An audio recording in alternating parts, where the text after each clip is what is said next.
دكتور وفاء، احنا بنتمنى لك التوفيق باذن الله. بس انا عايز اقول حاجه بعد اذنك، امانه في رقبه كل المنصه. احنا بغض النظر عن الانتخابات والترشيح، وان شاء الله نبارك لك بالنجاح.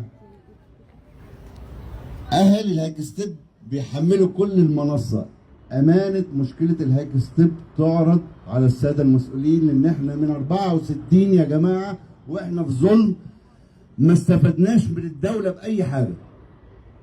من 64 ل 2025 الاهالي اللي قايمه بالهايك ستيب كل حاجه، خدمات على حسابنا، مرافق على حسابنا، كل حاجه بنعملها خاصه بمعداتنا وعلى نفقتنا الخاصه. يوم ما تفتكرني كدوله تفتكرني تهجرني، انا متهجر من 67 والكلام ده طبعا اهالينا. نتهجر تاني في 2025؟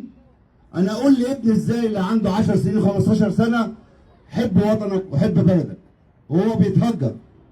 يا جماعه بعد اذنكم دي امانه بغض النظر عن موضوع الانتخاب والتوفيق وربنا يكرمك يا رب. دي امانه في رقبه كل المنصه، من اول الدكتوره جميله للسيد النائب محمد انور السادات ولحضرتك وسياده الشاعر وسياده النائب رئيس الحزب.